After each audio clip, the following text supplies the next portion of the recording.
The Golden State Warriors have now lost 8 of 10. The Dennis Schroder arrival couldn't come soon enough, but even with Schroder, I don't know if they're winning this game. I mean, look, they need him, but I heard Bonte Hill starting off the postgame show on NBC Sports Bay Area tonight with a line that, I laughed at comically, sadly at the same time. The line was, we're going to address what went wrong for the Warriors tonight and what they need to do to fix it. No, you're not. You're absolutely not. You guys are a bunch of homers. You are afraid of criticizing the one true problem, which is Steve Kerr. So don't give me that BS, please. Don't give your audience that BS. Give them a little more respect because, no, you're not going to address what really is going wrong with this team. And it starts with the man who has all the power in terms of who plays and who does not play. His name is Steve Kerr. And they've got other issues as well. There's no doubt about that. But it starts with him. But those cowards will never say that because for whatever reason, they're deathly afraid of ever criticizing Steve Kerr. That's why you come to this program, because here we're genuine. Here we're authentic. Here we tell things as they are. We're transparent. We're honest. It's one of the only places you're going to get that when it comes to Warriors coverage. So let's break down what went wrong tonight. Despite the fact that the Warriors and Mavericks broke an NBA record for most combined threes made, the Warriors still lost.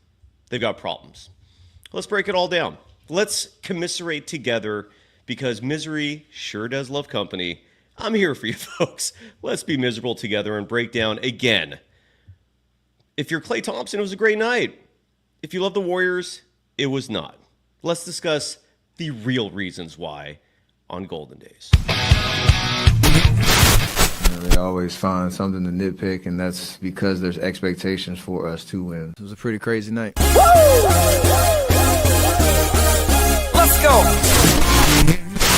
In a minute, I'ma need a sentimental man or woman to pump me up. Come on and break me off. 'Cause I get what I want and I like what I see. If you got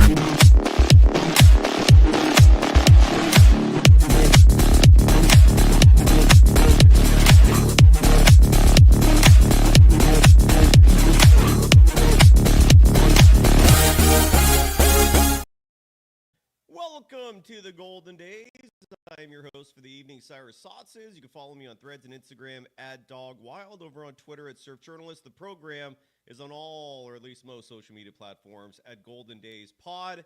Tonight's episode, before we get into the nitty-gritty, the details, is Bet Online.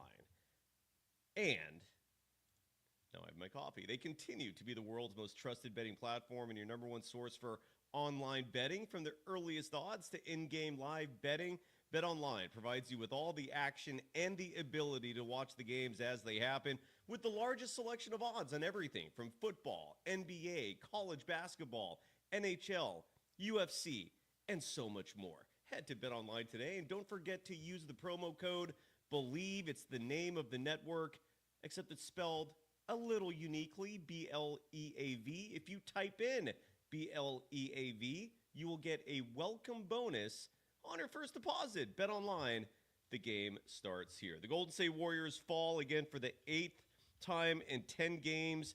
A 12-3 start is now ancient history as they drop to 14-10. This time falling to the Dallas Mavericks. The final score 143-133. In a night that was literally record-setting when it comes to threes being dropped everywhere. The Warriors hit 27 three-pointers. The Dallas Mavericks adding 21. But an awful start doomed the Golden State Warriors. And that's where I want to start, because that awful start where the Warriors gave up 46 first-quarter points. They never recovered from that.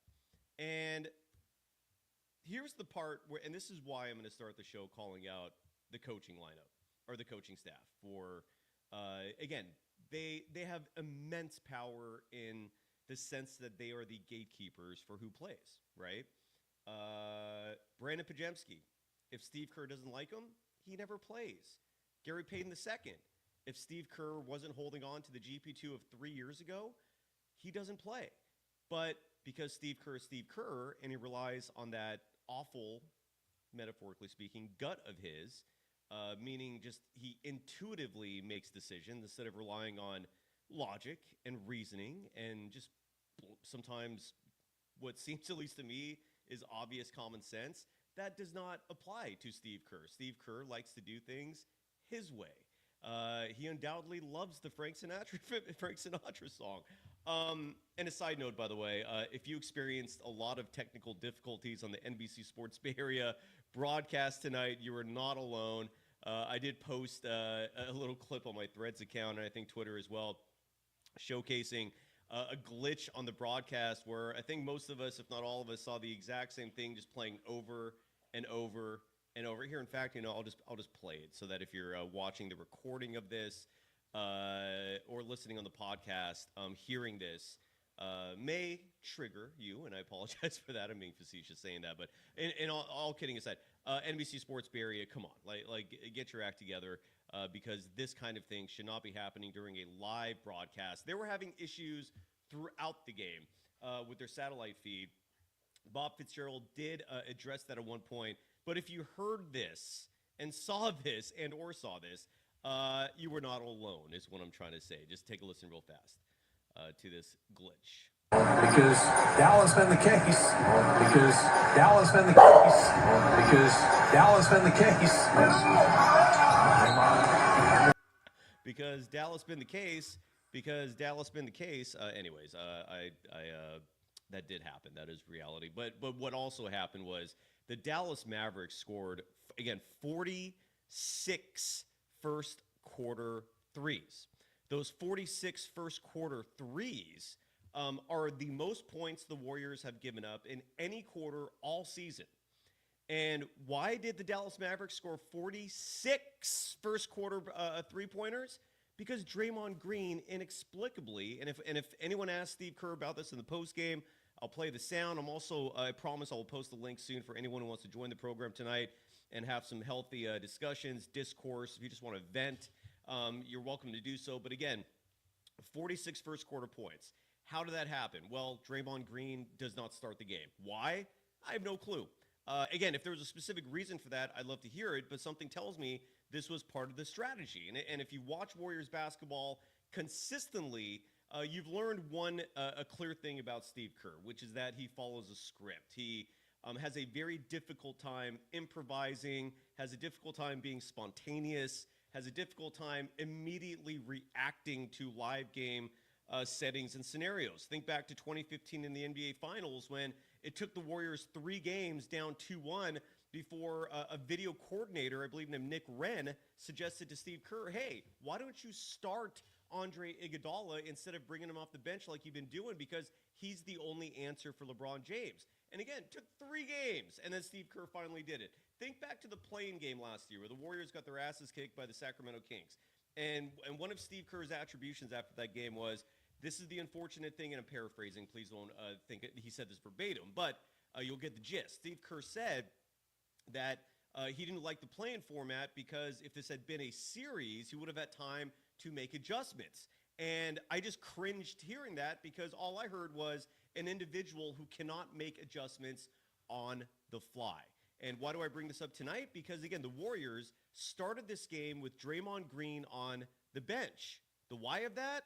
Have no clue. So what the Warriors went with Andrew Wiggins, who is thankfully back tonight. They desperately needed him, even though him, Kuminga, GP2, nobody had an answer defensively for the Mavericks, Luka Doncic, Kyrie Irving.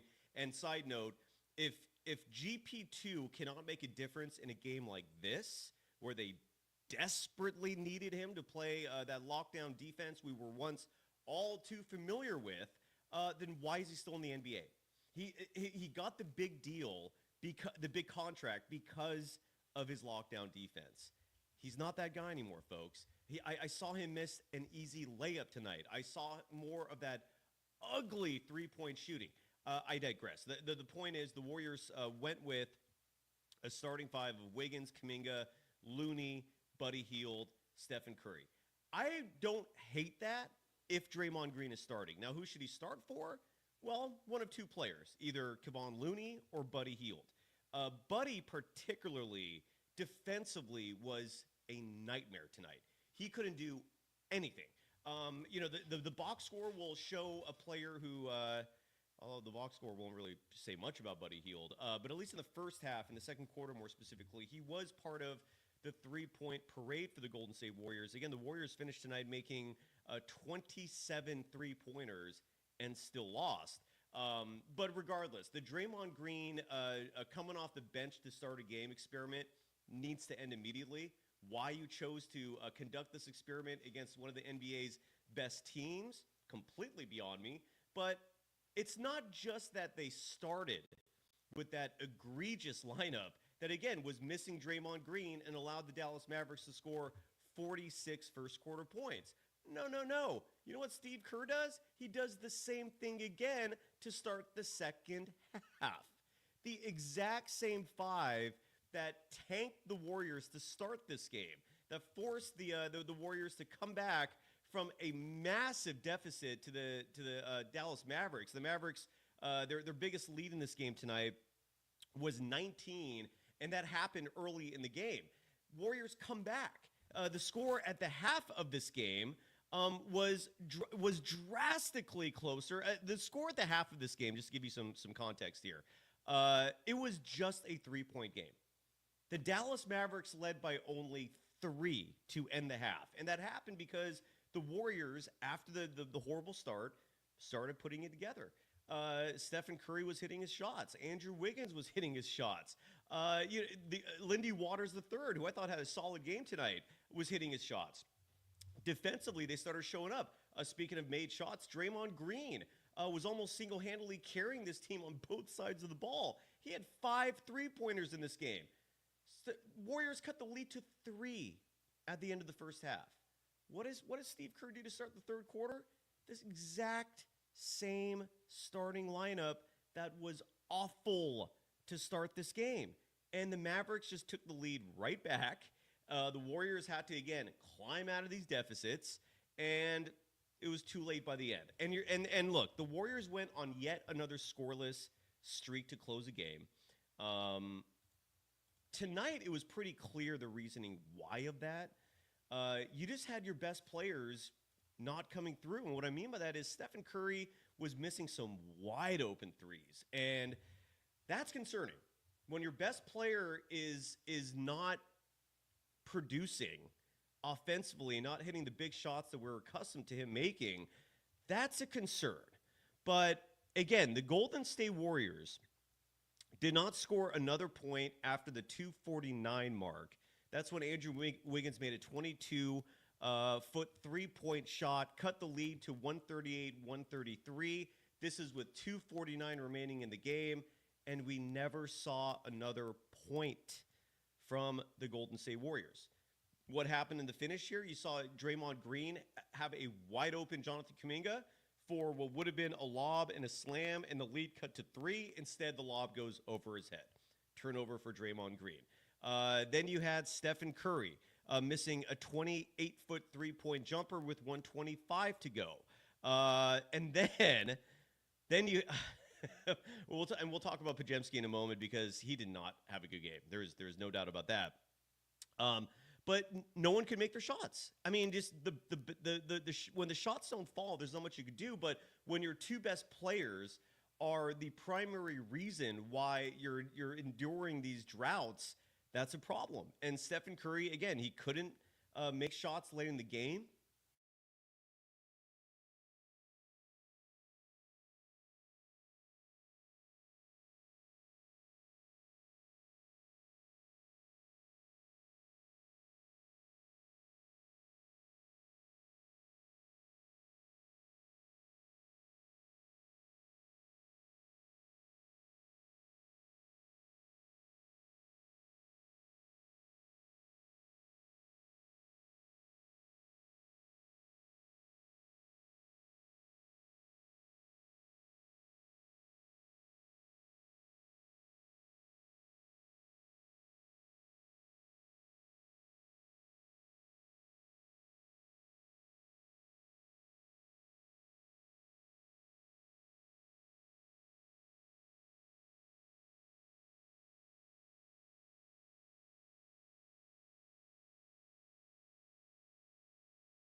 And I got muted again. Of course I got muted again. I apologize for that. I hope I wasn't muted for super long. I hope I'm back now and you can hear me again. And Rebel 333, side note, I'm not high at all. I'm sober as we speak right now. I apologize for the mute. I hope that did not last long. My point is, of all the three players that Brooklyn could have gone for, whether it was Cam Johnson, whether it was Dorian Finney-Smith, whether it's Dennis Schroder, look at a game like tonight and tell me that Cam Johnson would not have helped in terms of preventing offensive rebounds from players like P.J. Washington, who's lighting it up, Derek Lively, who looked huge out there, a late huge offensive board by Daniel Gafford. He grabbed that, side note, over Brandon Podziemski and over Draymond Green. And my point is, of those three players, Dennis Schroder was this far down on the list of what I thought the Warriors needed. Cam and Dorian Finney-Smith are this high. And, of course, the Warriors get the player that least excites me. But people are stoked out there because they love the Warriors. They want to stay positive. But, again, this has Steve Kerr written all over it because he's the only person on the planet who triggers folks like me that never wanted to see Don Nelson's small ball ever again. And guess what? It's back. We have another coach who's obsessed with getting tiny players because they stupidly think in the game of basketball that speed will beat size. Bullshit. It will not. The only exception to that are teams that have outstanding shooting, like some of those Warriors teams. But even though some of those Warriors teams, their average height was way bigger than what the Warriors are constructing now.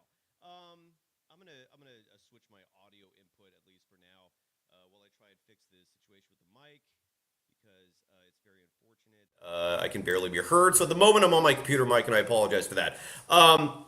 Anyway, so I don't know if Dennis Schroder is going to be an answer, but here's the other reason why I'm incredibly skeptical, because from my perspective, this is no longer an issue with personnel.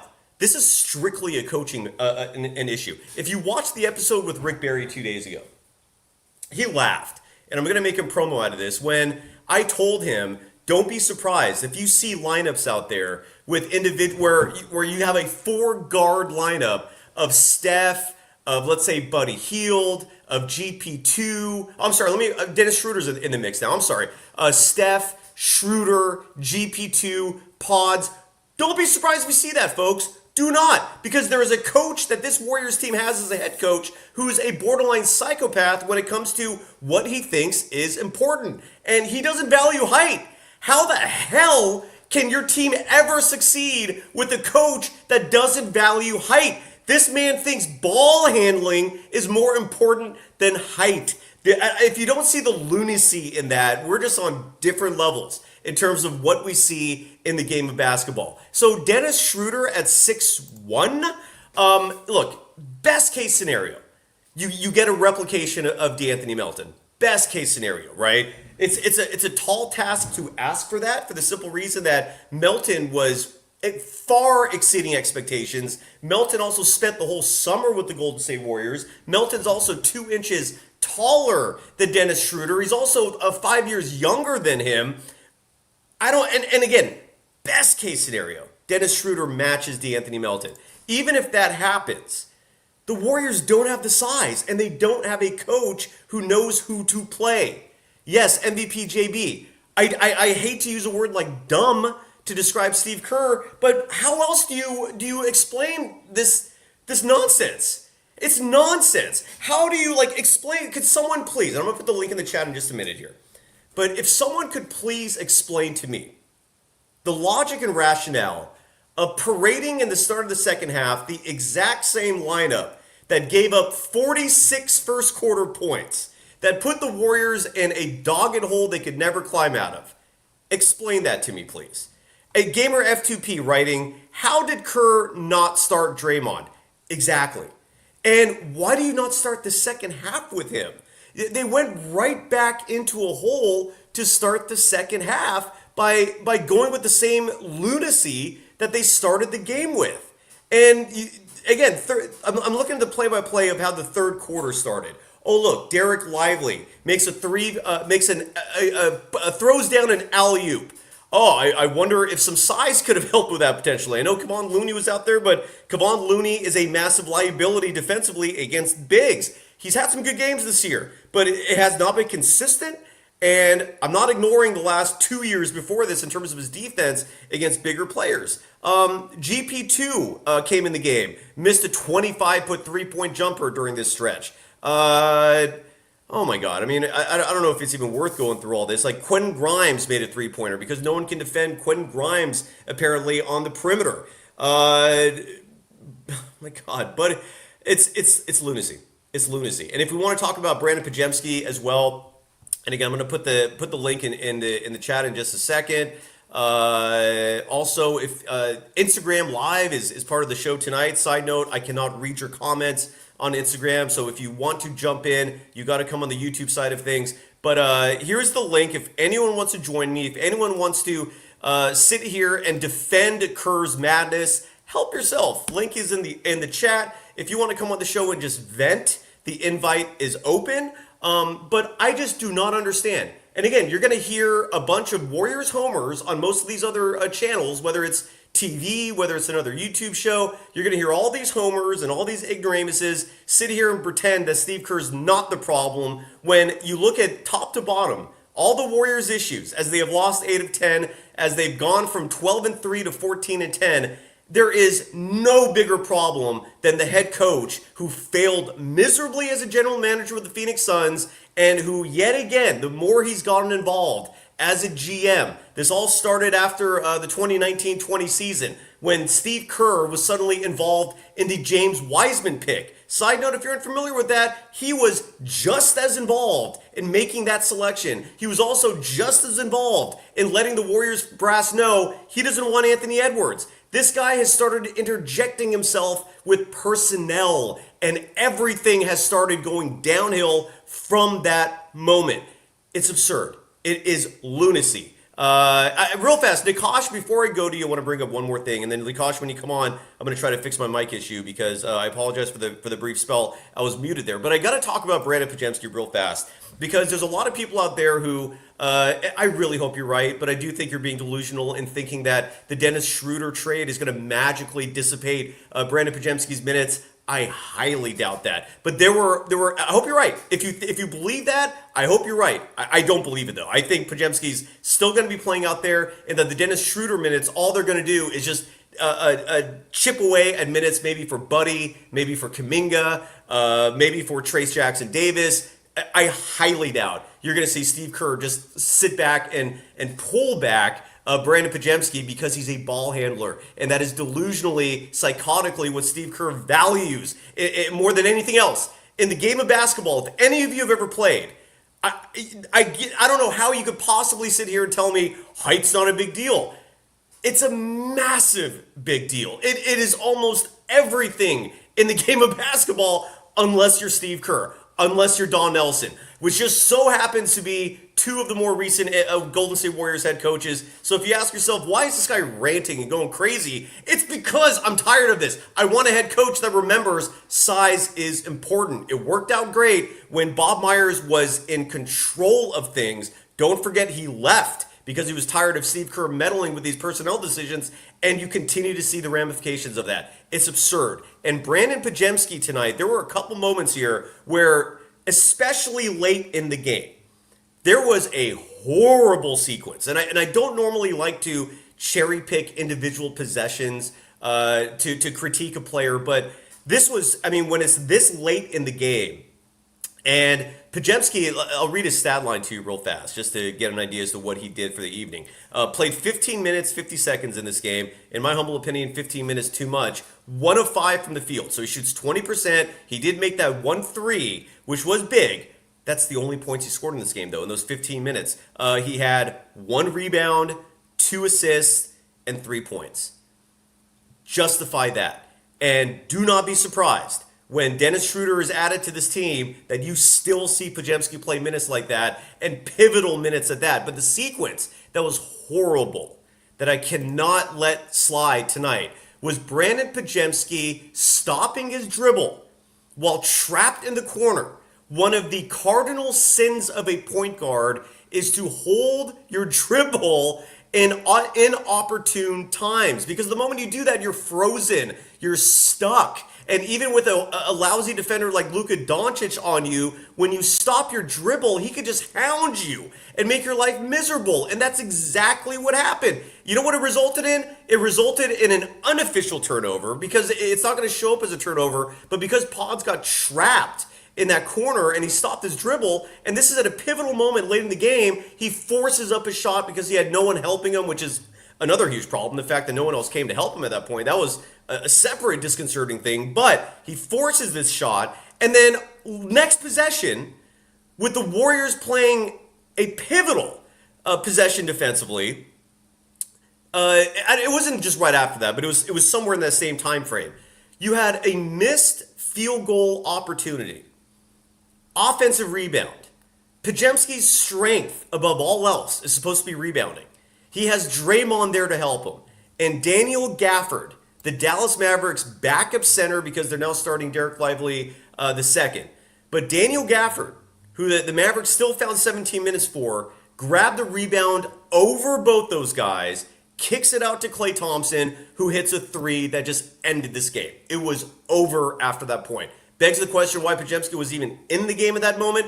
But, why is he in the game late minute like that? If he's playing 15 minutes, why are, in the fourth quarter, for example, in the fourth quarter of this game, Brandon Podziemski played 3 minutes and 32 seconds. Why?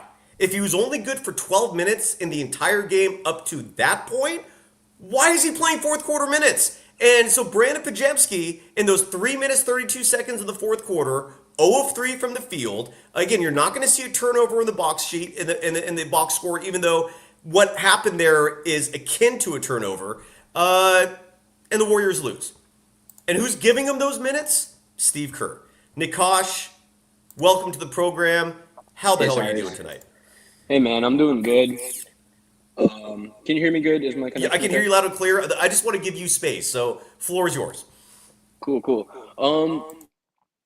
Well, so it comes down to a lot of things. I remember last time I came on here, I talked about the difference between a system coach versus a player coach. And I think, we're seeing a lot of those issues again, whether it's Brandon Podziemski, whether it's valuing ball handling over height. These are all different characteristics that Steve Kerr thinks is best suited for his own system, right? Rather than trying to maximize the collective value of all his players. He's just trying to see who fits the system good. And the main thing that I wanted to talk about is the end of the game scenarios, right? We've battled through a lot of games, and we found ourselves in a lot of closed games, 5 minutes left in the fourth, etc. But at the end of these games, everybody knows we're running the split action, right? Like they've been guarding it for 45 minutes rather than first quarter, second quarter, third quarter, when we can get these guys lacking and just kind of sleeping. We capitalize on a bunch of points. And I think the system is great in that regard. But at the end of the game, when everybody knows it's coming, everybody knows exactly what we're going to run, they have their game plan set. And good coaches, good defensive coaches like Ime Udoka and the coach of the Celtics, but a lot of these coaches around the league, they adjust by the end of the game. And all these actions are just stifled. And before you know it, there's 5 seconds left on the shot clock. They send a trap. Podziemski has to haul something up. Or we even have Steph hauling up a lot of these shots at the end of these games. And I don't like it when Steph does it either. They're going to go in 5 times more often than everybody else, but it's not a good source of offense. And so Nikos, really, I want to just kind of pause you just 1 second, only because I see Dumpster Fire Dawn in the chat stirring things up, and I have to correct one thing. And Dumpster Fire, if you want to come on the show and have this debate, please do. The link's in the chat. Stop pretending ball handling is that important in the NBA. All right? I don't know how many times I have to say this. I'll say it again. Maybe you're new to the show. Ball handling is a skill that people, when they're 5 years old, start practicing. That in high school is important. I don't doubt that. In the college game, to a large extent, important. I don't doubt that. But what you envision being a natural point guard in the NBA is so worthless, is so overrated, because 98% of these players can handle the ball just fine. So this emphasis that Steve Kerr has on ball handlers is absurd. It's unnecessary. It's an obsession. It's like it is a flaw in the way Steve Kerr views this game. I've said this before and I'll say it again. If Andre Iguodala and Sean Livingston were not elite ball handlers, I don't know if they're playing. We might have seen double the minutes from Leandro Barbosa. I can't even think who else was a backup point guard that year, but that's my point is, Rush. like, the ball handling thing is absurd. Continue on, Nikos. Thank you. No, yeah, I agree. And I think, like, especially today when every guy on the NBA team can handle the ball, right? Like, it's a basic requirement. Even the big men can handle the ball today, right? I don't think you need this absolute level of ball handling that Kerr requires. No, right? I mean, and I'm going to stop today- you again. Dumpster fire, Yeah. get your ass on the show. If you really think that I'm clueless about ball handling, the Chicago Bulls in the 90s, who the hell was their elite ball handler?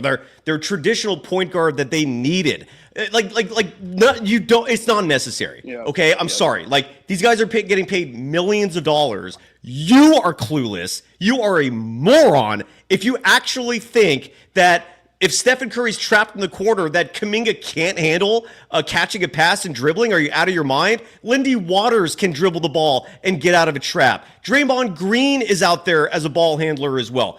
Andrew Wiggins is a competent ball handler. No, Don, you're clueless, and I'm not going to continue this as a back and forth in the chat. Get your cowardly puss ass on the show if you want to have a discussion about this. Otherwise, you're in timeout, brother, because I'm not going to let you distract the show and try to bait me and gaslight with your ignorance in this chat. But no, ball handling in the NBA, it's absurd to put that level of focus on it. Nikos, I'm sorry. Go ahead, man. No, I agree. And, I think, like, there's levels of ball handling as well, right? If you're an elite ball handler, like, I think Schroder is elite. Yeah. He's a guy that I almost think of Dennis Schroder as like a poor man's CP3. And at this point in his career, he's probably better than CP3 is today. But I think at that level, it makes a difference. But when you're looking at a Podziemski versus Moody versus a Lindy Waters versus a Buddy Hield, they're all the same. Like, yeah, technically, I don't know why Steve Kerr thinks Podziemski's a better ball handler. I don't even think he is. I think Moses Moody, I've seen enough Moses Moody in Santa Cruz. I watched a bunch of the Santa Cruz games. Nice, dude. It's a great environment, by the way. Great environment there. Awesome. I love it. It's like a little small stadium. It reminds me of like a high school game or even a college game. But, Moody can handle the ball. He was the primary scorer in Santa Cruz for a long time. And he's used to being the number one option there. And I know he could do it.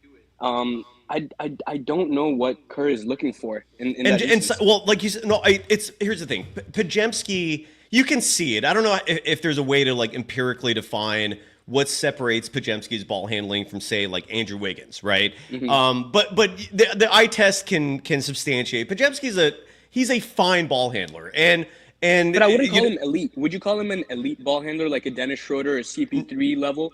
I don't think like he's Stephen at that Curry, level. no. Like Kyrie Irving, like hell Stephen, no. even Dennis He's Schroder. a level below that, is what I would say. Like Even DeAnthony Melton, he's a level behind DeAnthony Melton. He's not a true one. Podziemski is a 1-2, right? And even with the Schroder signing, we needed a 2, right? Everybody was talking about the Warriors need a shooting guard.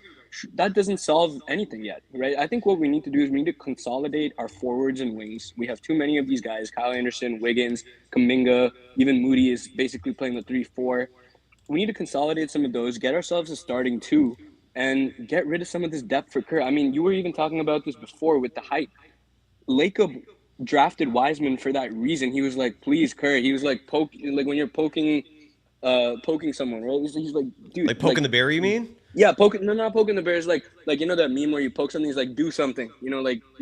Just go do something. And here's a big man, here's the number 2 draft pick. And I mean, maybe Wiseman just fizzled out. He wasn't it. But the point of that was he was trying to give Kerr some size. He drafted Kuminga for that same reason. He drafted Moody for that same reason. And then Dunleavy came in, he just drafted like 2 Kerr staple players, right? He's just like TJD and Podziemski.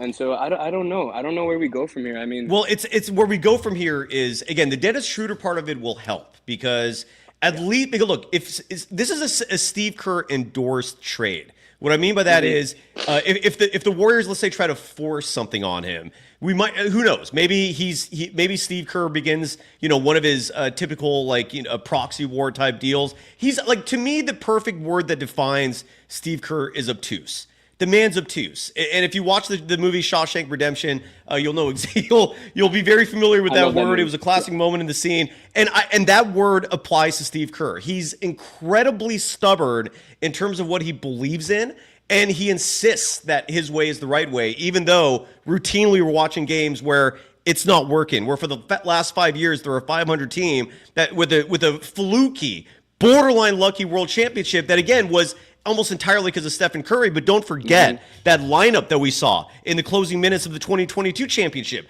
Otto Porter Jr. at 6'8", Andre Iguodala at 6'6", 6'7", Draymond Green's Draymond, and then you had Steph and Klay. That was your 5. That has size, man. That is not 6'1", 6'3". Like, it's insane what's going on here with this team. But I do think it's salvageable because Dennis Schroder will get minutes from Steve Kerr, and thankfully, Shams, who's one of the few people that I can trust when they make a report, even though he has missed at times. But he has also said that the Warriors aren't done looking. And another caveat to the Dennis Schroder addition is they can aggregate his contract and trade him again. So what they've actually got with Dennis Schroder is someone that if they need to flip his deal, they can.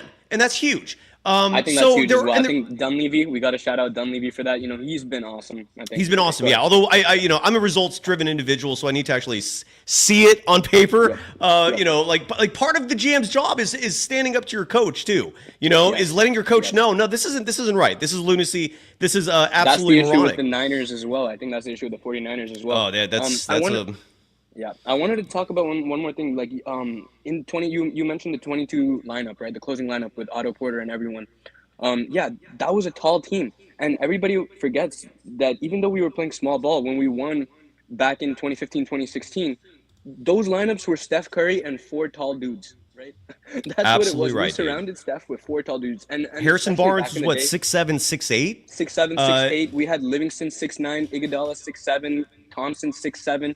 It was a bunch of dudes. And guess what? None of those guys were traditional point guards either. None of them could handle they were not world-renowned ball handlers as well. And even Steph wasn't. We played those lineups with no true point guard. Draymond and AD, Steve Kerr, he's lost his mind, dude. He's lost his mind. Like, whatever magic he had left right after that 2022 season. Too far, He's gone Armando, too far into the system. Yeah, Armando Laura in the chat saying that they were at the game. And this is interesting to bring up because I also heard from someone else who was at the game saying that the foursome that I praised 2 days ago, the 4 best players on this team who should be getting minutes, not just individually, but together, Steph, Dre, Wiggins, Kuminga. They had like a brief moment where they played together in the second quarter, and then Steve Kerr pulled Kuminga out of the game. And if anyone else in the chat who was at the game can confirm this, supposedly Kuminga stormed off into the locker room and was pissed because he even knows it's not about him. It's about playing the best players out there. And you've got to force them that can keep up with anybody. And why they're not playing consistent minutes together is absurd, man. And when you add Buddy Hield as the 5th, Buddy did not have a good game tonight, by the way. We'll talk about that in just a moment. But when you consider that over the last 10 games, we haven't seen a second with those 5 playing together on the court, what is Steve Kerr thinking? Like, what is going through your mind where you look at your pecking order of your roster and you go, okay, that's my best player, Steph. That's my second best player, Draymond. Fine. Wiggins is my 3rd best player. Kuminga, if he was smart, he would say is my 4th best player. And then Buddy Hield is your most consistent 5th best, right? And that could be interchangeable. You can swap that. The point is, why are we not seeing that? Like, why are we not ever seeing those players on the court together? Like, it makes no sense. Like, and again, if Steve Kerr was here and I asked him, he'd say, my gut, I saw the matchups, or my gut, I listened to my gut, and my gut told me not to do that. Well, your gut is failing you. It is officially time to release the Steve Kerr gut episode that will come on Tuesday. Side note. I'm excited for that. One quick thing. My theory on that is because he's not looking at playing his best players. He doesn't have that list in his head. He's thinking, okay, who can play the low man in my system right now? Who can play the 1 in this set? Who can run the 2 in this set? Who have I coached to play the 3-4 in these set of plays? That's how he's looking at it. He should exactly be looking at it like you said. Who are my 4 or 5 best players? How can I maximize their skill set? How can I maximize their time on the floor? But he doesn't look at it like that. He's looking at it like, ooh, in this set, I need somebody who could play the 2. I can't play Kuminga at the 2 here in this set. He's not. I don't trust him here. Some weird nuanced thing, and it's because of that system. I think the system's just gotten way too far into his head. And I just want to talk about one more thing. It's the Kerr interviews. Please. Oh my gosh. The Kerr interviews. I can't stand them.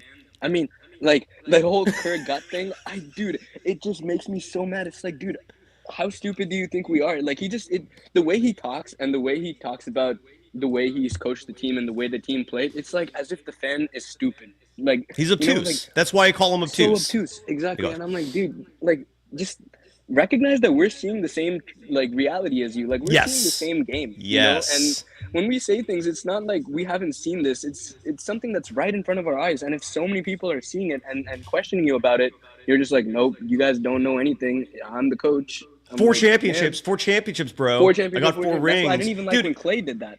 Like, if Robert Horry was the head coach of the KD teams, Robert Horry also has 9 rings. And no one is going to sit here and pretend that Robert Horry is some genius because he has rings, all right? Yeah. It's a joke. The nine rings thing is a joke, okay? It's Steve Kerr, with the exception of the horrible tragedy that affected his father when he was a child, has been blessed with impeccable timing nearly his entire life, and that includes who he ends up playing with, man. I mean, Michael Jordan, Tim Duncan, Stephen Curry, I would be looking damn good if I was surrounded with those 3 players, and people would probably be calling me a winner as well, instead of someone that goes on crazy rants on a show, even though I do feel like my rants are incredibly logical and make damn sense. Unlike this coach, I just might be a little emotional and passionate behind it, but it's just lunacy. And Shane West in the chat bringing up the fact that Dennis Schroder cost the Warriors Reese Beekman. I was excited about him, man. I completely forgot about that until he just mentioned that in the chat. Reese Beekman would have been serviceable. Kevin Dana, a longtime guest of this program, who sadly he's so busy and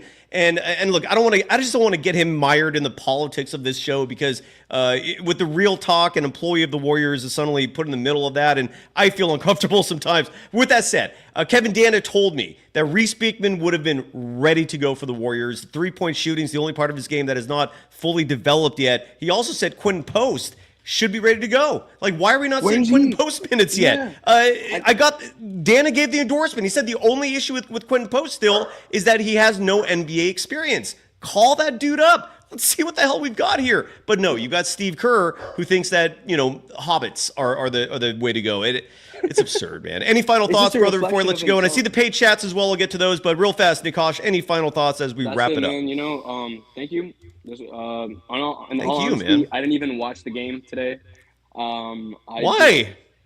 I couldn't make it to the game. I was a little bit busy. I was trying to catch the second half, but I watched I looked at the box score and I was like, oh gosh.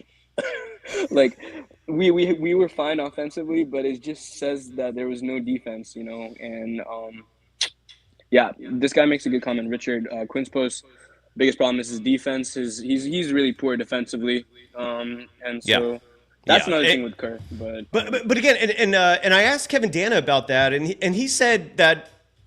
He said it's not glaring, but again, I'm not watching these Santa Cruz games. I want to. I try to fit him in, but yeah. So Richard Marquez in the chat saying that Quinn Post's footwork still needs a lot of work. Kev F in the chat, by the way, saying who on this team can score over 30 in a game? I mean, and I think the insinuation here, the rhetorical comment being that no Warriors scored 30 tonight. Luka Doncic drops 45 points. He was 16 of 23 from the field, 6 of 11 from deep. He was absurd in this game. Added 13 assists. He had a triple-double. He also had 11. Jesus Christ. So a 45-point, 13 assists, 11 rebound, triple-double for Luka Doncic. And again, while I have you here real fast, Nikos. Who guarded Doncic today?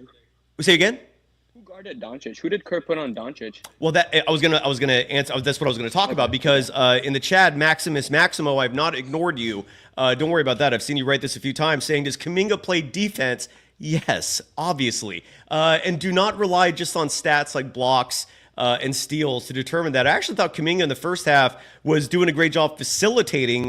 He had 6 assists in this game. 4 of those came in the first half. But in terms of defense, a huge reason why you don't see those stats is because the primary defenders tonight on Luka and Kyrie Irving and Klay Thompson was Kuminga and Wiggins. And then it was a committee for the third one. And this is where, again, Nikos, while I have you here real fast, if GP2, who's making $9 million on this roster, he's making more than Kuminga, he's making more than Podziemski, he's making more than well over half the roster.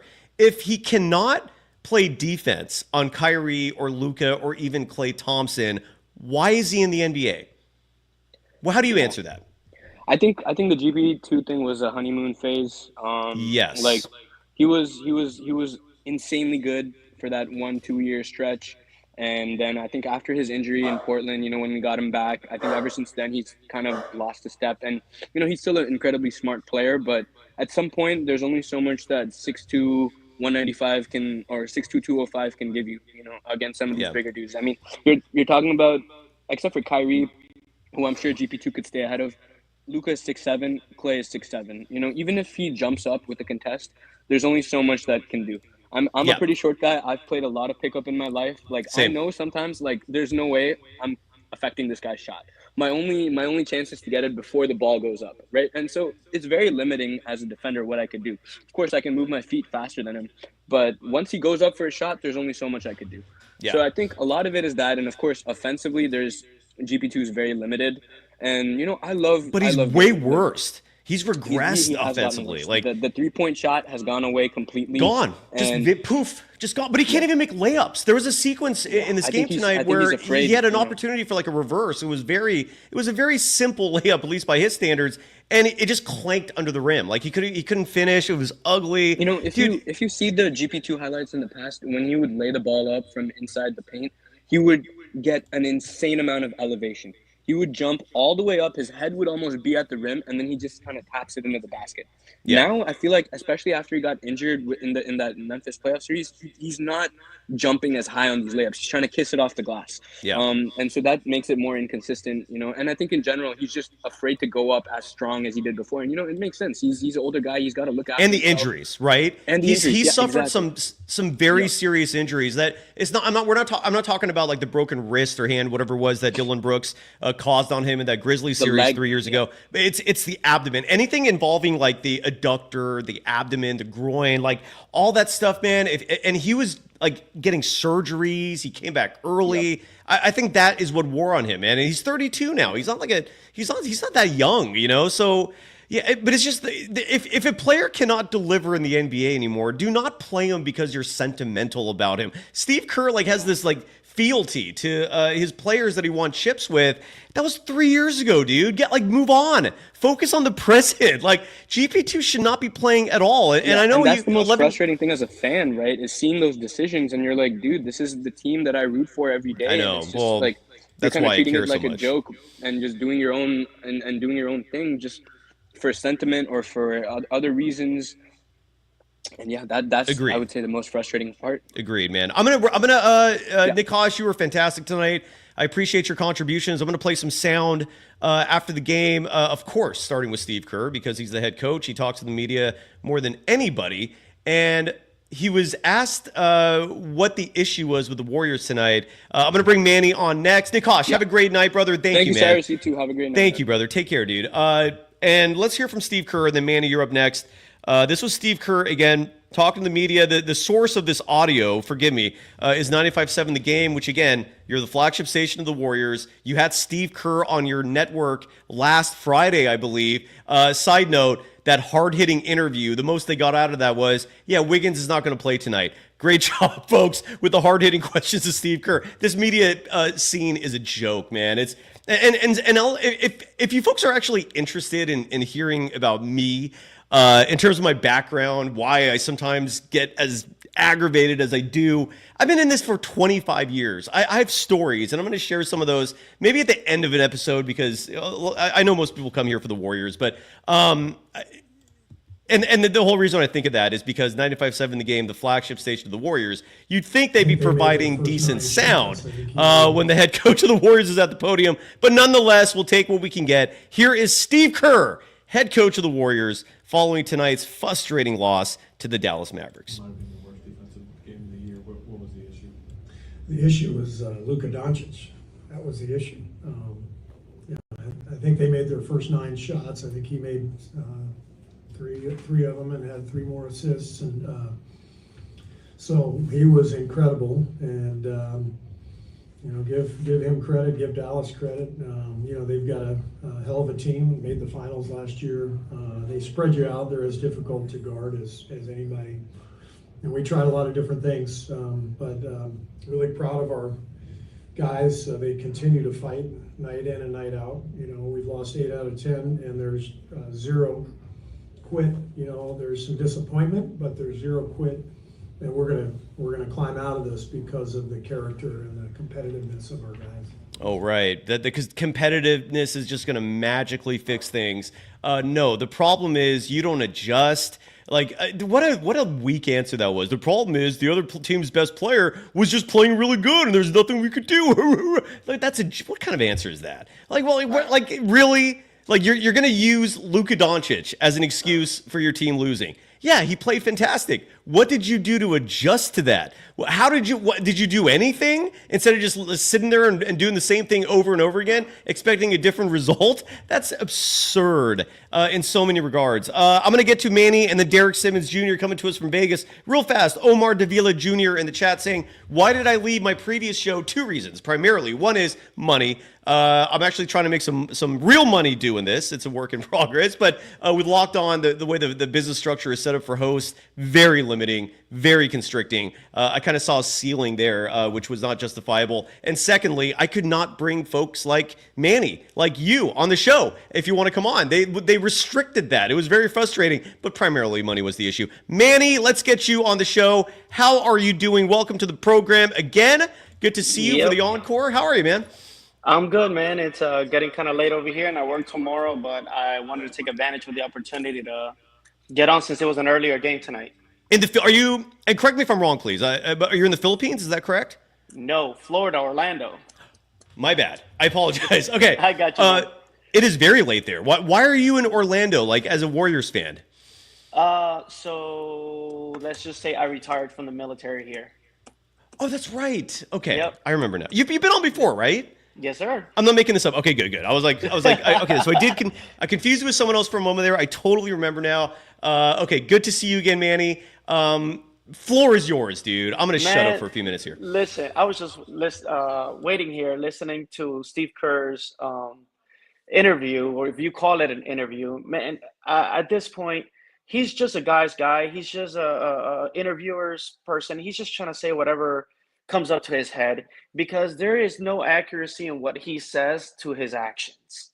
He's talking about how, oh no, everybody's good. We've lost 8 out of the last 10, and everybody's happy. Yet you see the players on the floor, and their physical just doesn't say that we're all happy, we're all good to go. You see heads down, you see shoulders down, you see frustration. You see it from Steph. You see it from Draymond. You see the frustration, yet he gets on an interview and he says, oh no, everybody's great, we're good, we just lost 8 out of the 10. It's bullshit. It's obvious. It's exactly. obvious, dude. Stop pretending that that the people watching this are idiots. Like, it's obvious, Manny. Sorry to interrupt. Go ahead. Yeah, and then he goes against the things that he says. So, for example, I think it was last season, we couldn't get Kuminga and Wiggins to play together because the defense wasn't good enough, right? So then the fix for that was bringing Draymond in, and Draymond was the connector for those two, right? What happened now? Now you need to have either Kuminga or Draymond, because you can't have these three that were actually playing defense well. And then you're not listening to your basketball players. Wiggins wants to play the 2. You're forcing him to play the 3. And Kuminga wants to play the 3. Wants to play the 3. Yeah. You're forcing him to play the 4. You don't want Draymond to play too much on the 5, yet you have him play the 5. And if he's the connector for Wiggins and Kuminga, why are you taking him out of the bench? Why not bring in, like I keep saying, Curry, Wiggins, Kuminga, Draymond, and then you can do Looney, TJD, whoever you want as a backup center or as another center to help you out. You got physicality, you got athleticism, you got height, you got defense, you got shooting, because most of these players are shooting well, but yet you want to go, like you call it, the Hobbit lineup. And when I saw the news broke about Schroder, I was really excited until I read what was really traded in. And when I saw that all we got rid of was the Anthony Melton's expiring contract and some second-round picks, I was like, dang, we're going to go back to this whole entire thing. It's going to be Curry, Schroder, Podziemski, probably another point guard, and then maybe Draymond. And we're going to be running 4 point guard lineups to close out, quarters, to close out the games, because his fanaticism with speed, when even these bigger guys that maybe are slower are still catching up that's one thing about LeBron James. He may not be the fastest, but he has enough speed to keep up with these point guards as they're running for a free layup and gets the block. So right then and there, you can see the importance that height has. I mean, I'm pretty short myself, so I hate going to the basketball court because most of these, even 15-year-old kids nowadays are like 6'2", 6'3", and I feel like a midget. And it doesn't matter how much I run, that height limits me. Height is very important in the game of basketball. Vitally. Anyone who's played basketball, like I've never met someone who's played basketball and did not understand how important size is, but not to Steve Kerr for whatever reason. Listen, and again, if you're an older Warriors fan like me, man, who grew up watching Don Nelson and he drove you crazy, to see this again, like it's maddening, dude. There's no other team in the NBA who subscribes to this philosophy. It's just the Warriors. It's just Don Nelson and Steve Kerr. By the way, side note real fast, Manny, Anonymous saying that my mute lasted so long you went to a rival program. Anonymous, could you please tell me what those douchebags are saying? I'm dying to know what some of these other hosts are saying. Like, because if you're not pointing a finger at Steve Kerr, what the F are you pointing the finger at, man? I don't know who else you could possibly put the blame on here. And a lot of people in the chat are also bringing up Kyle Anderson. I didn't realize until just now. I thought he played a little bit. He got a full-on DNP. Mm-hmm. How the hell does that make sense, man? Like Steve, I don't get why Steve Kerr does not utilize Kyle Anderson. Someone in the chat said maybe they're priming him for a trade, which could be possible. That salary slot would work out for that, but I don't want to trade him. I don't understand why they don't use him. A DNP, make that make sense, dude. I'm looking at the box score of the last time the Warriors and the Mavericks played. This was back on Tuesday, November 12th. I can't believe a month has passed since that game. The Warriors won that game 120-117. One of the memories that sticks out to me from that game was D'Anthony Melton, and he was missed because he played a fantastic game that night. Played 26 minutes, scored 14 points, hit 33% of his threes. And Kyle Anderson was DNP that game too. I don't get it, man. Like it must be something about the Mavericks that he doesn't like with Kyle Anderson, but it's dumb. That is dumb, dude. And if you ask him, all he's going to say is matchups. He's just going to come up with some BS response as to why he's not doing what people expect him to do. Like at this point, I don't know if there's too many media around that you can listen to, and a lot of the people around are repeating the exact same thing. Height, and he stays midget. Hobbit basketball. Sorry. I think that's a derogatory term, but I take that back. I'm with you. Hobbit basketball. I do apologize. No, look, I'm not an oversensitive person, but I don't want to offend people if we don't have to. You know what I'm saying? Sorry to interrupt. Go ahead. No. I just at this point I just don't understand. It's clear as day what the problem with the Warriors is, and there's nothing being done. I don't know. I mean, I'm still going to be loyal whether they're winning, whether they're losing. I'm loyal to my team. I get frustrated when they lose. Yeah. I get frustrated when they win sometimes as well. That happens. I'm gonna be here. I'm gonna be here, and I'm gonna be here every day, supporting Love you, man. Manny. Thank you. You keep it going, keep it up, and then Frodo Kerr. Frodo, I love it. Hopper, before you go, Manny, before you go, and Derek, you're up next, I promise. Hopper 830 bringing up Trace Jackson Davis, how he's regressed. You know what? You know what the trend is here that I'm seeing? Every Warriors rookie just gets worse and worse. Like I feel like Jonathan Kuminga is fighting the detriment that's coming from the coaching staff, right?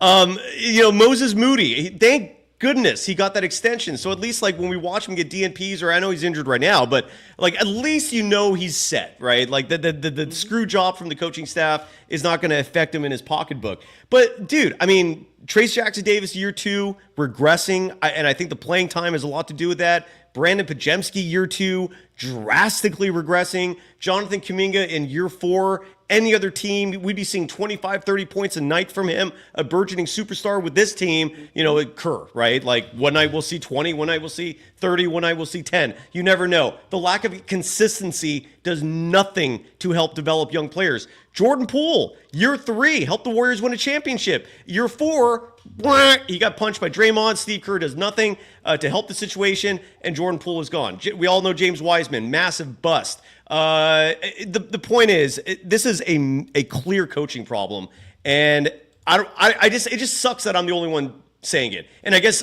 folks on Twitter, I know there's like Sheridan blog or something. I know he rips on Kerr sometimes, and great. There's 2 of us, but like, why is that? The 4 championship thing is such a joke of an excuse to keep going to pretend that this guy is not a serious problem.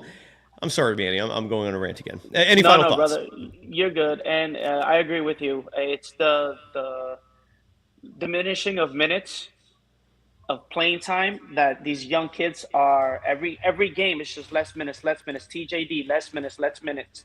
You know, and you see the regression. The reason why they started so good is because they had all this playing time during the summer, the preseason. You know, they were warmed up. They were confident. They were getting in there. And as the game started and, you know, they started getting a little bit more serious in Kerr's mind, he started not being so forgiving with mistakes, which I don't understand. How can you not expect rookies to make mistakes? But, hey, his mentality, not mine. I don't get paid the millions of dollars that he does to make those decisions. I mean, I wish I did. I would increase the average height of my team at least to start. But well, and then you have that. Manny, and sorry to interrupt you again, but then you have folks like Amar Singh in the chat, right? And Amar, I haven't seen you in years, dude. You used to troll a lot with the last show. You've gone MIA on me for a while, and it's good to see you again, just because you're bringing me fodder, man. You're giving me a different perspective, and you're making me look good because I'm going to blast you for it. Amar Singh is a Kerr apologist, right? He is someone who thinks Kerr can never do any wrong. He thinks Kerr is the greatest coach currently on the planet. I don't even think he's among the best of the top 15 coaches in the NBA right now. But he brings up the fact that 2 years ago, I said that Jonathan Kuminga and Moses Moody at some point could equal or surpass Jason Tatum and Jaylen Brown. Here's the problem with you trying to call me out on that. How could anybody in the league ever get anywhere if they're never playing?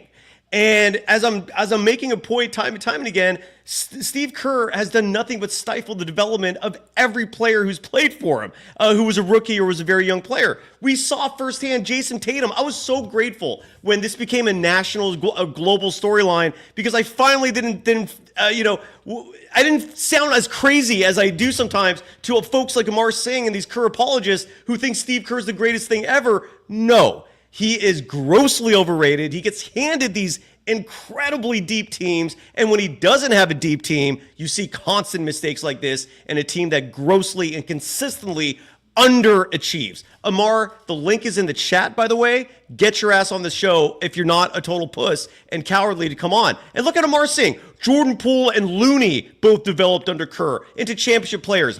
Where are they now? Kevon Looney gets DNP some games. He's not even a starter most nights. He regressed.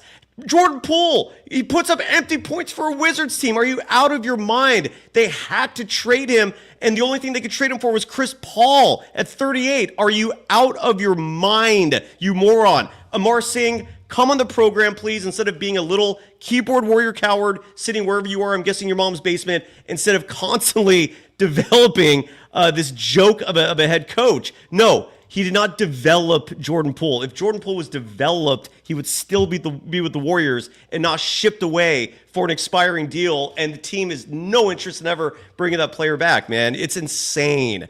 And look, Manny, am I proving Amar's point right now? You tell me. I mean, you are 100% on the dot with it, man, to be really honest. So how, Amar... Even his first point about Tatum and Brown, the difference is they're playing. They're constantly playing these minutes. The first couple of years of Kuminga and Moody, what were they playing?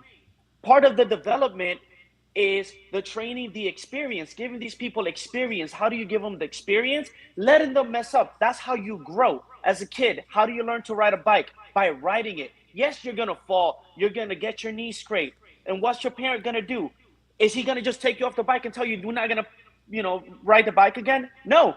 Get your butt back up. Go ride it. You're going to make mistakes. It's okay. That's how you learn. That's how you get scars and you get tougher. Exactly. That's how these guys are learning. Kuminga is finally starting to show something. Why?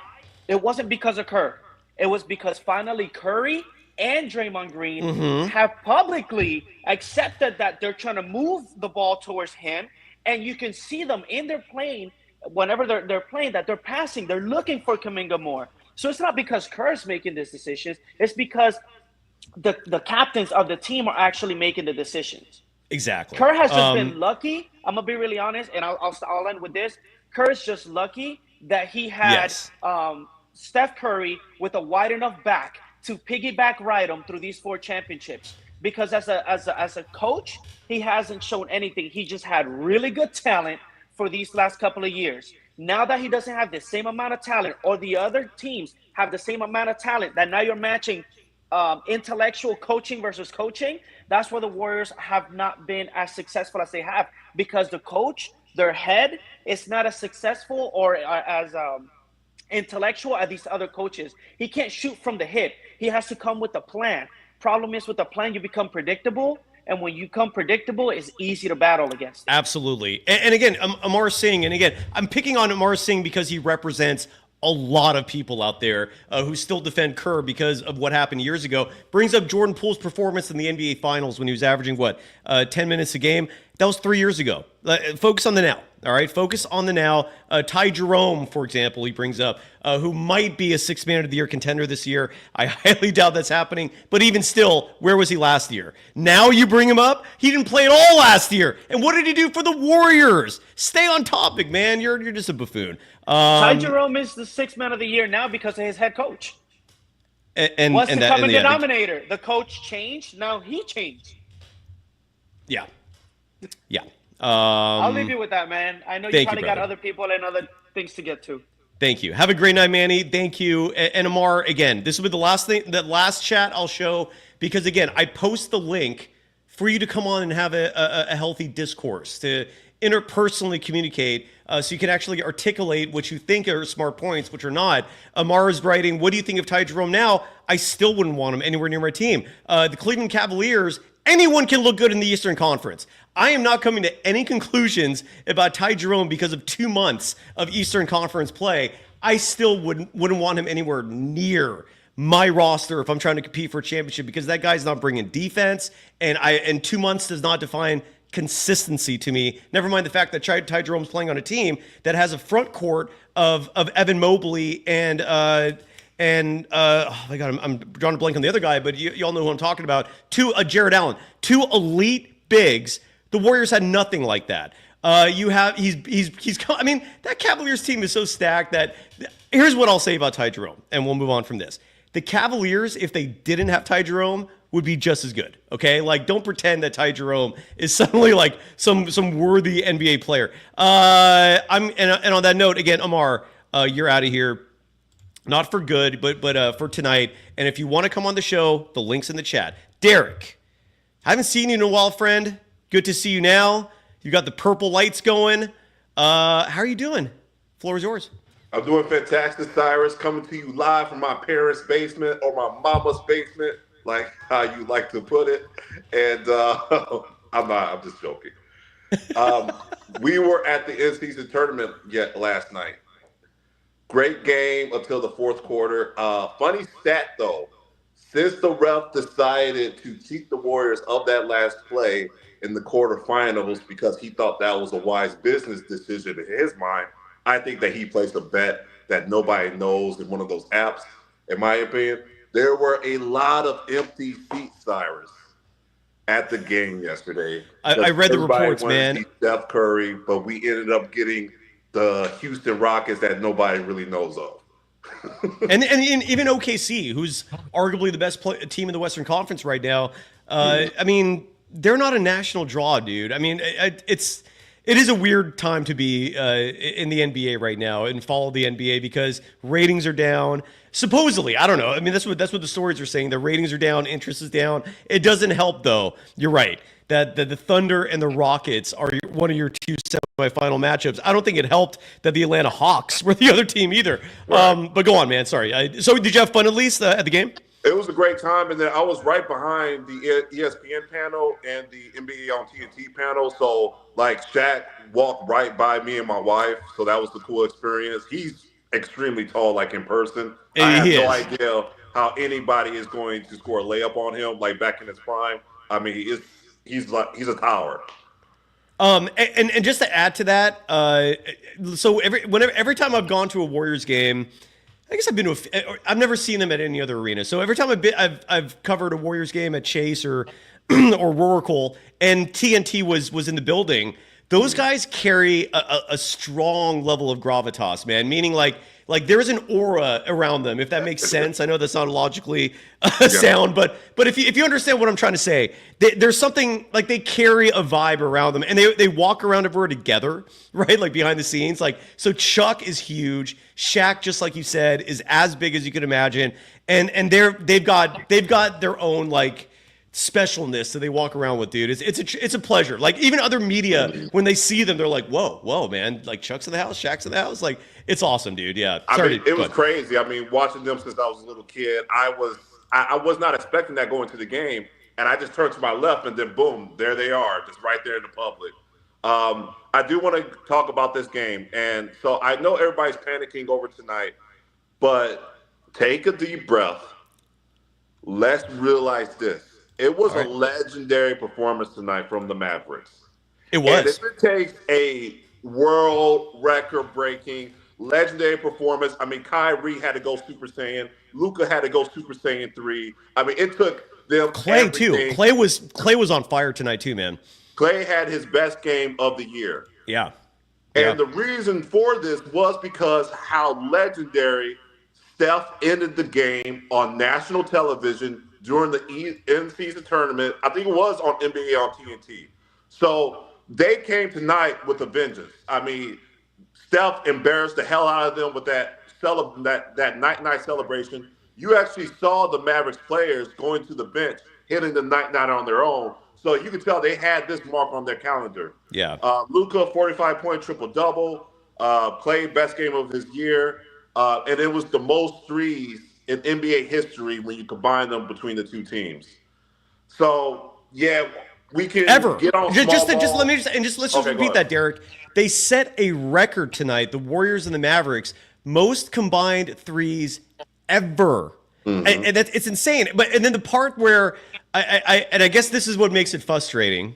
Because you're right, man. The Mavericks were smoking hot, and this gives me a chance to real quickly read off stat lines, right? I mentioned Luka with the 45-point, 13 assists, 11 rebound, triple-double on 6 of 11 shooting from deep, 16 of 23 from the field total. Kyrie Irving, 21 points tonight. He was only 1 of 4 from deep, which is a little surprising considering how everyone was shooting. But again, 21 points, 8 assists, and no one could stop him when he wanted to score. And then Klay Thompson, 29 minutes, 25 seconds of play, 7 of 11 from deep, 29 points, 5 rebounds, 4 assists. They were on fire. And then what makes it frustrating, though, is that despite those stats, right, and those are your headliners, Quentin Grimes added 14 points, Daniel Gafford, it was just, he always eats the Warriors up. And the nights like these are where I just cringe that the Warriors don't have an answer for a big like that. But the Mavericks total tonight hit 21 three-pointers, and they shot over 50%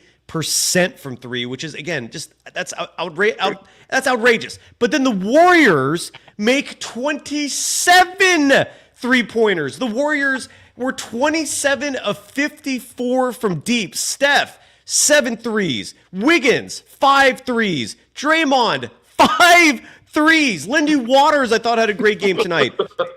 4 threes. But so this is where it gets frustrating, right? The Mavericks had this like outrageous game, especially with their 3 stars. But then the Warriors have arguably an even more outrageous game, at least in terms of 3-point shooting. But they still lose, man. And something tells me if the right players are playing at the right time, like is the case with most games, they win. But I hear what you're saying too, man. Luka did have an out. That's not a tonight problem. That's a universal problem, right? That's what we have as a team problem for the last 3 years since we won the title, right?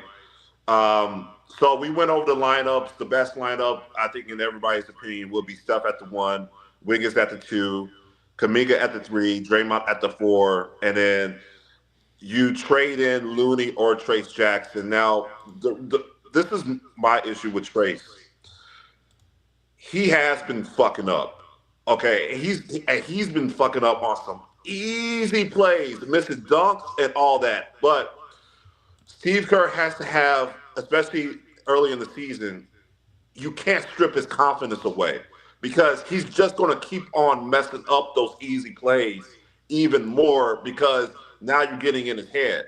And he's going to be so afraid to sit back down on the bench that he's going to be thinking out there while he's on the basketball court. And we can't have him thinking. I bet you if we saw Trace Jackson in a normal pickup game, he'll look like Michael Jordan because he don't have to think. There's no pressure on him. Yeah. You don't have to worry about Steve Kerr taking him out. And you have to instill that confidence within your players.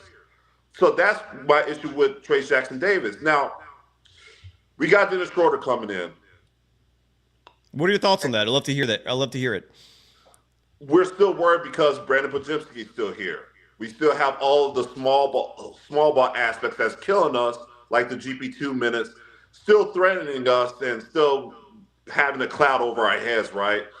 I do believe that we will get a lot better with Dennis Schroder, but yeah, I agree. Steve Kerr has to stop playing Brandon Podziemski. The Brandon Podziemski minutes and the GP2, Cyrus, I'll give him a little bit of credit. He does do plays good here and there.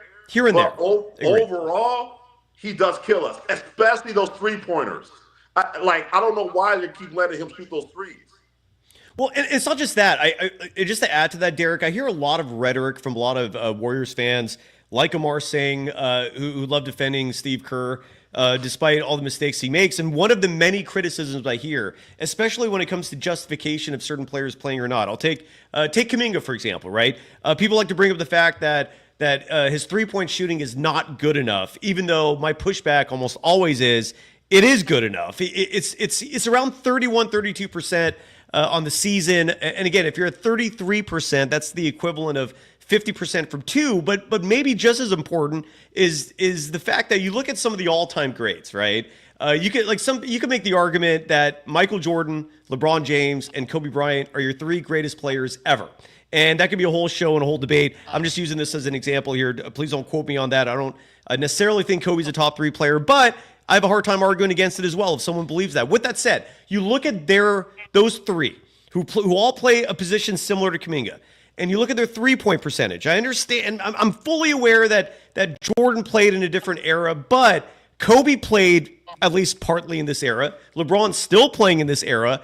And do me a favor and compare their three-point shooting. And then sit here and tell me that Kuminga has to be shooting like 38% in order to get minutes. Bullshit, dude. He's fine as a three-point shooter. He's not great, but he's not bad either. It's not a detriment to this team. And the reason why I bring all this up is because people like to point out individuals and their shooting percentages as a justification for Steve Kerr to not play them. And my response to that always is, how do you justify Podziemski? And more importantly, maybe, how do you justify Gary Payton II being out there when he is just a complete liability offensively? Like, teams don't have to defend him at all when they play defense. Like, he is the guy that they just leave alone. Like they'll let him shoot his threes. They'll let him run sets and not be freaked out about it as he's running straight to the rim. He is a blatant liability offensively, yet if you're a Steve Kerr stan, if you're a Steve Kerr apologist, that we're not going to talk about that because that fits into the Steve Kerr apologist logic, which is not logical at all. It's insane. But I also hear what you're saying too, which is that GP2, he has his moments, but it's not enough, dude. It's not enough. Also, when people complain about Kuminga's threes, one, he does hit a fair amount of them, but also you got to look at not Kuminga's threes. You got to look at the opposing team's threes. Most teams have a career night in shooting threes against the Warriors because we're playing way too small. And Good point. When you are defending the opposition, even though GP2 is a great defender, he's going up. The other player doesn't even feel him. Remember what I said? How could you score on Shaq? Shaq is extremely tall, right? If I'm more athletic than Shaq right now, right? I'm probably stronger than him, but I'm not as tall as him. So if I try to block his shot, it's not going to happen. He's not even going to see me. He's not even going. It's just an easy shot, and so that's why the Brandon and the GP2 minutes, That's the most detrimental to this team. You got to have Steve Kerr takes out Kuminga during times that he don't need to be taken out. He looks fresh. He's not huffing and puffing, and he's just sitting on the bench like this. And I'm like, why is he sitting down and now we're losing? All these teams are just lighting it up now because we got hobbits out there, and it just makes no fucking sense. And it's just the Steve Kerr's feelings. Oh, it's how I feel. Well, how about this? If I'm Joe Lacob, I feel like you shouldn't be the coach no more. How about that? Look, man, I literally was on social media today, Derek, defending Joe because somebody was ripping him, and I'm like, look, Joe Lacob is the best owner in the NBA. Like, Dub Nation is beyond lucky to have him as an owner. Is he perfect? Hell to the no. But when you consider the fact that he's willing to spend, when you consider the fact that he wants championships, that is more than what 25 of 30 NBA owners out there will emphatically say, man. The dude wants to win. He cares. You can't ask for much more in an owner. He's not perfect, but he wants to win and he wants to spend. And that's huge by itself. With that said, his biggest failing right now is the fact that he's still acquiescing to Steve Kerr in terms of personnel decisions. Like there's no chance in hell they're trading for Dennis Schroder when you're already the smallest team in the NBA. They're already the smallest team, and they just traded for a 6'1" guard. Any other coach, and there's no chance in hell you're doing this. But because of Steve Kerr and because Steve Kerr's opinion carries value with Joe Lacob, that is a blemish. I do wish Joe Lacob would move on, but something someone said is very true, and I forgot who said it. I can't remember. I can't remember who the attribution came from, but it's very true. And the line is this: when you win it was Bob Myers. It was Bob Myers said it, and he said this: when you win a championship with somebody, there is a bond forged there that you'll never let go, that you'll never forget. Right. And I respect that. I get that, but stay in the moment, right? Like stay in the present and remember that happened in the past. And don't let that affect the decisions you're making now.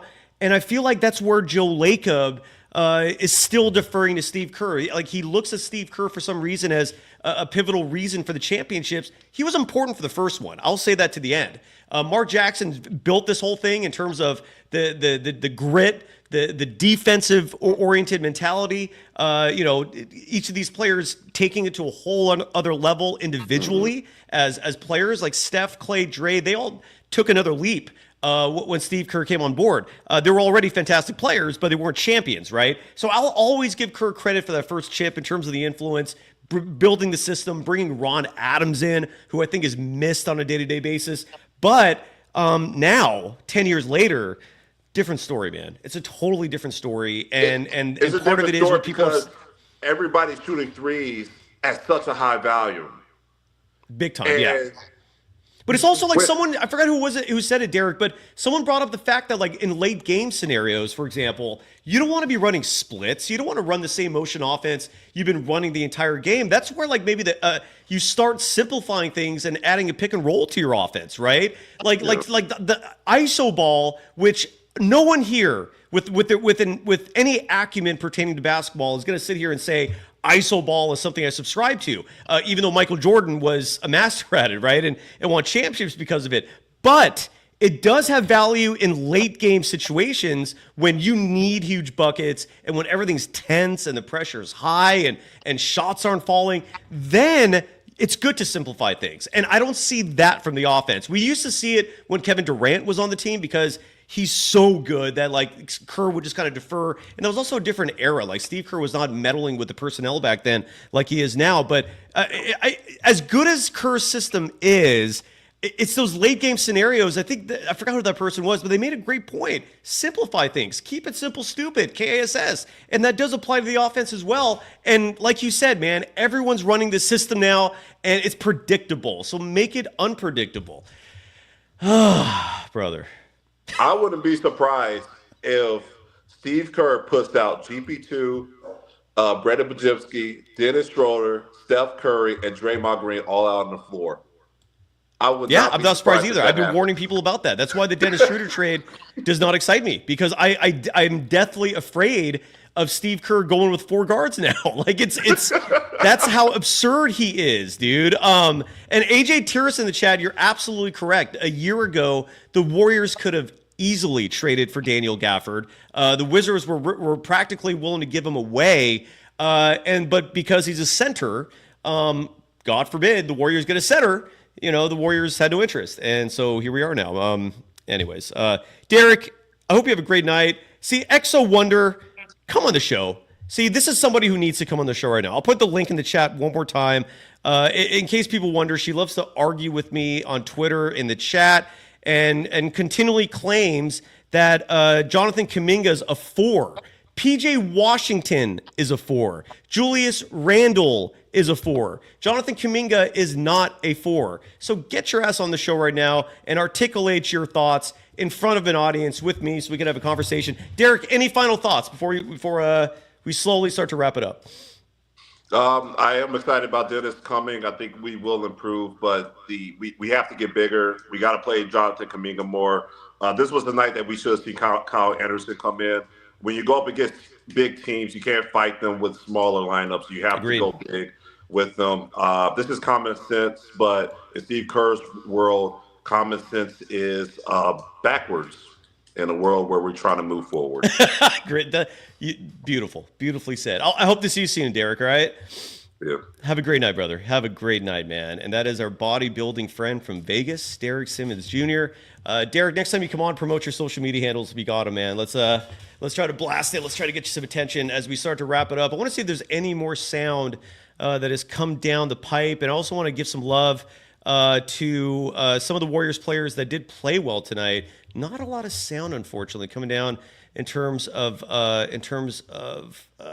any social media that we could play right now. Friendly reminder, Mondays at 3 p.m., V for Valkyrie with Sophia Jones. So any sound that we don't get to tonight, we will play it on the show tomorrow, again, with Sophia Jones. So no new sound, unfortunately, that has come down the wire. I want to give some love real fast to some individuals who performed fantastically, if that's a word, tonight for the Golden State Warriors. Andrew Wiggins, welcome back. He was sorely missed. 11 of 20 from the field. He was 5 of 9 from deep. He has been a difference maker. There was a moment where he got, like in the first quarter of this game, Steve Kerr took out Curry, Steve Kerr took out Wiggins, and he took out Kuminga as one of his lame scripted substitution patterns that where it's absolutely not necessary to script these things. Try to actually stay in the moment, Steve, and react to what the other team is doing every once in a while. This is why I call, one of many reasons, why I call Steve Kerr obtuse. Because a huge reason why we keep seeing this small ball crap, a huge reason why we see premeditated lineups, is because Steve Kerr is so stubborn in his pride. He thinks in his head he's the best coach out there, and that's one of the definitions of whether you want to call it ego or arrogance or all of the above. And that's a huge reason why he doesn't change. Because in his mind, he thinks if he makes changes, he's the weaker person because of it. And so as long as other teams are forced to adjust to him, he's the smart guy in the room and he remains the top dog. If you don't call that arrogance, I don't know what the hell you call that, but that is a lot of the thinking behind Steve Kerr's decisions. And it's why I call him obtuse, because he's ridiculous in terms of who he plays and the reasoning behind it. It's absurd. And so in the first quarter, I saw a look of frustration on Stephen Curry's face because he's looking at, I saw it. He's looking up at the score, at the clock. He's looking at the screen. He's looking at Curry. He's like, why are you taking me out when I've only played 6 minutes? It made no damn sense. Anyways, I will say this to The Rage, who writes in a very sarcastic, facetious manner, although I do respect it. So The Range writes, Warriors fans thought this was a championship team. Here is the good news. Despite all the crap, despite all the nonsense, despite the fact that the Golden State Warriors have lost 8 of 10 in this awful slide that they've been in, they're still this close to just getting back on track. I don't agree with the insinuation here, The Range, that the Warriors are not a serious team to discuss, to think about in terms of being a contender. That 12-3 start was not a fluke. The problem is, and I saw someone in the chat and I lost it. God damn it. Someone in the chat wrote, did I star it? Did I save it? Oh, right here. I did save it. A Touch of Madness wrote, can I find out, and I'll do some, and I'd love to know if you don't mind a touch of madness. If you don't mind answering this question for me, because a touch of madness writes that you heard that the first 10 or 14 games that the team won, somewhere in the first stretch of games, whatever it is, that was largely because of the influence of Terry Stotts. And here's the thing. When I read that out loud, it makes perfect sense, because what we've seen from this team with the 12-3 start versus now, and this slide that we've seen now for the last 10, 11 games, it's markedly different. Like we saw at the beginning of the season, a starting lineup where Wiggins was playing the shooting guard position. I remember thinking to myself, wait, what? Is Steve Kerr coming to his senses? Like, this is insane. And that lasted, 2 games, 3 games? We saw lineups where Trayce Jackson-Davis was starting a large stretch of games. Side note, in case you're curious, one of the Warriors' most efficient lineups in terms of net rating was that starting 5 that we were seeing for a while. That had Steph, that had who was the starting 2 guard in that lineup? If someone can help me in the chat, I'd love that. It was Steph, it was Wiggins, it was Draymond, it was Trayce Jackson-Davis, and it was Lindy Waters. That was the lineup. And that lineup is still one of the most effective and efficient in terms of everything the Warriors have thrown out there. And we haven't seen that in how long now? I get that the aesthetics of that were kind of weird. Lindy Waters had nights where he was barely scoring, but at least he's 6'6". He was helping defensively. At least he had a natural center out there. Remember when Draymond Green was raving about not playing the center position so that he could act as a free agent? A free safety defensively? Yeah, what happened to that? So the point is, a touch of madness. Your sentiments are welcomed because it makes sense. And if there's any validity to that, boy, would I love it. I'll dedicate a whole show to that. But please let me know where you think you heard that from, because it makes sense. I will do my research as well in terms of finding out. I'll make some calls. I'll inquire into just how involved Terry Stotts is with the team's offense. A few people are complaining about people in the chat, but I'm not seeing or hearing what you folks are seeing, so I do apologize if there's some glitch where someone that that was spamming, I timed out. If they're still showing, it's not seeing on my screen. I apologize. G West in the chat saying we need a Walker Kessler type player, someone that can help Draymond to the point. I agree, wholeheartedly agree. Again, that's why Nikola Vucevic is my dream target. The Toronto Raptors are reportedly linked to the Golden State Warriors. They have some assets that are very tantalizing. If Kelly Olynyk ends up being the second player the Warriors get, I wouldn't hate it, but I'm not sitting here guaranteeing a championship. If the Warriors make a trade where they get Bruce Brown, I would love that. Bruce Brown would be a difference maker. And I totally get you if you're thinking to yourself, that's another small guy. He's not that small. He is a traditional shooting guard in every sense of the word. And he's clutch. He's in your closing 5. He stabilizes your bench. He plays tough defense. Regardless, the Raptors have some assets out there. But I've said it before and I'll say it again. If you remember me in 2021 saying, I guarantee the Golden State Warriors are winning a championship, hear me now. If the Golden State Warriors make a trade with the Chicago Bulls and get Nikola Vucevic without giving up vitally important assets, and when I say vitally important, I'm referencing more specifically a player like Kuminga or a player like Wiggins. I wouldn't mind Wiggins for Butler. We could have that discussion in another show. We'll talk about that tomorrow. But and even then, I'm not like endorsing it. I don't feel great about it. But Butler is better than Wiggins. I don't see how that's really a debate. But with all that said, if the Warriors trade for Nikola Vucevic, I guarantee you they win a world championship. I guarantee it. This is 40 plus years of being involved in basketball on the table, on the line right now. Whatever these words, whatever weight they carry, I'll say it before and I'll say it again. Trade for Nikola Vucevic and play him. That has to be a part of it as well, right? I mean, same applies. You have to have a coach who actually knows how to play the right player. But with that said, if Vucevic is traded to the Golden State Warriors and he's the team's starting center, and you have a lineup which finally makes sense, that is a real, serious contender of a basketball team. Stephen Curry, Andrew Wiggins, Jonathan Kuminga, Draymond Green, Nikola Vucevic. Put that five on the court, I guarantee you a championship. And I've said my piece. I'm done. Coast to Coast, great to hear from you. Saying, I hope I don't lose my voice. Adding, no, if there's anything I've been blessed with in this world, and it hasn't been much, but I thankfully got this voice going for me and some brains, thank God.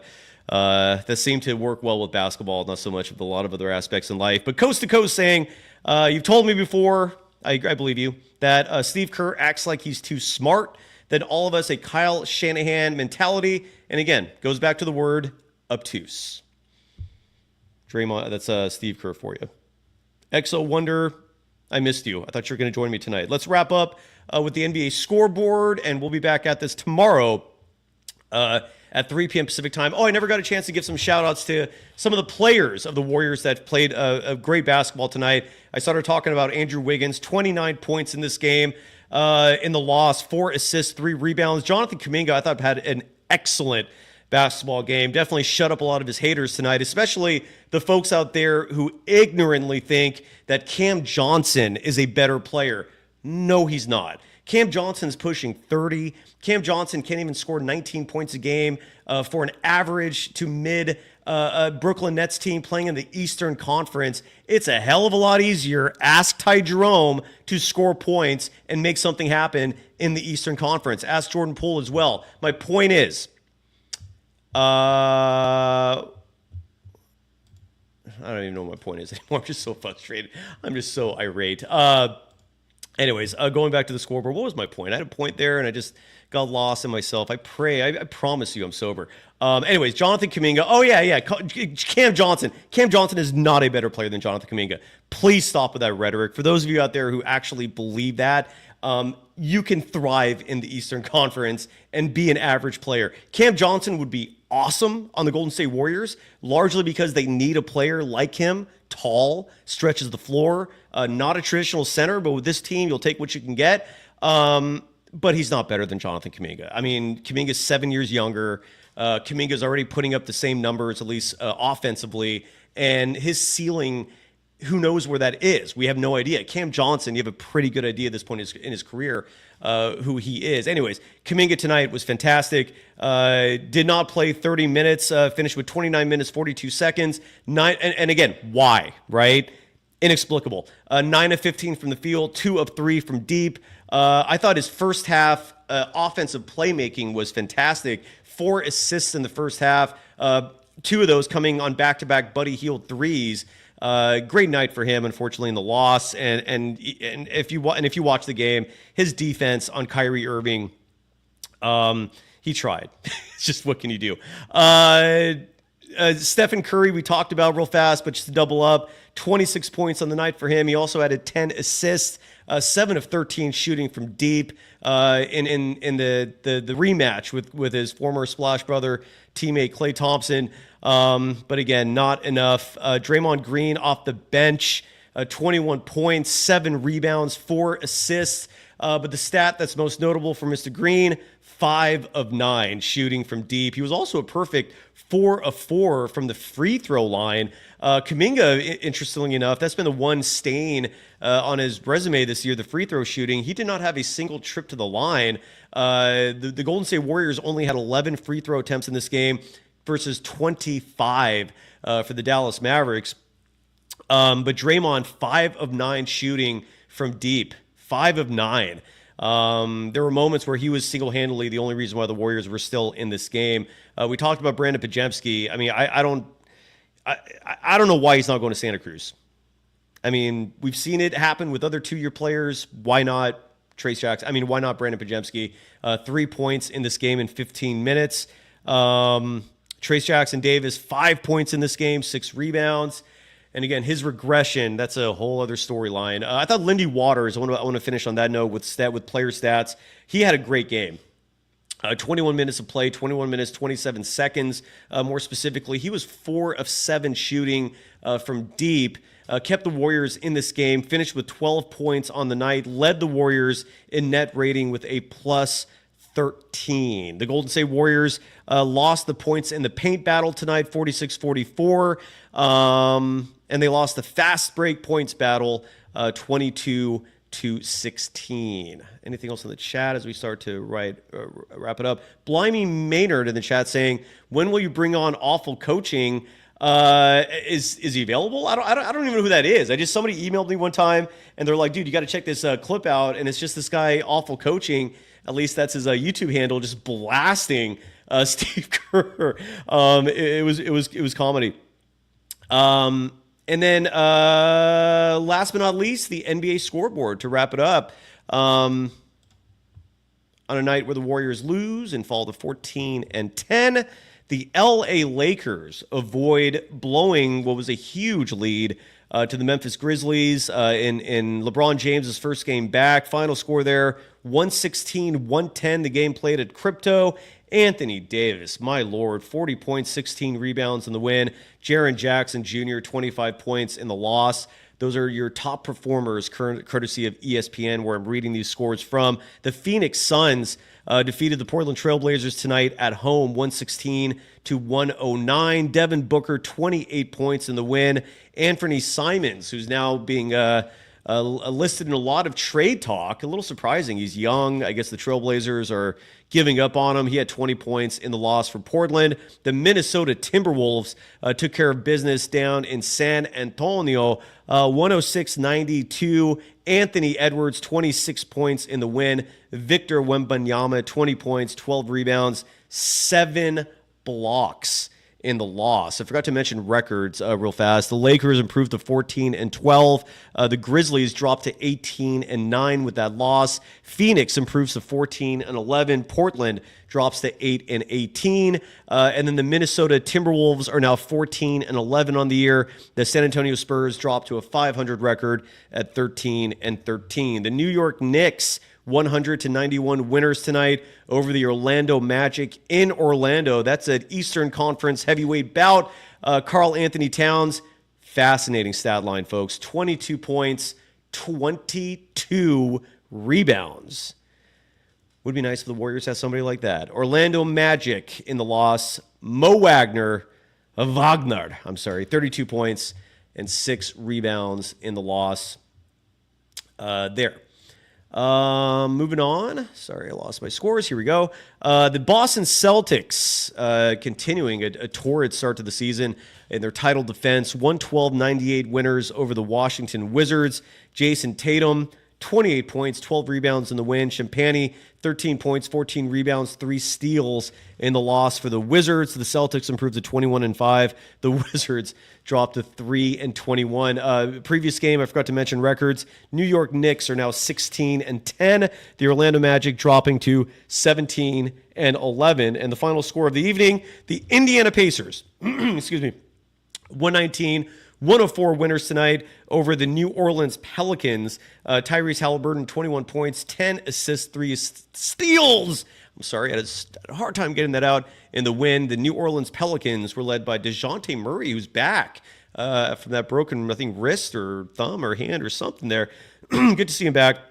19 points, 7 rebounds, 7 assists in the loss there. The Indiana Pacers improved to 12-15 with the win. The New Orleans Pelicans dropped to 5-22 in the loss. And with the Pacers, I know a lot of people like to bring up Miles Turner as someone that is a desirable trade target. I've said it before and I'll say it again. I understand. I get it. But the Pacers have never shown a willingness to actually trade him. And side note, he does complain if he doesn't get the ball. So that would be a huge negative for the Warriors. Obviously, I guess that's it. Armando Laura in the chat saying Steve Kerr is the luckiest man in Western civilization behind just George Bush Jr. Yeah, good point. Hopper 830, also a good point. The T-Wolves should never have traded Karl Anthony Towns. You're right. Small market teams for you right there who just don't want to spend the money.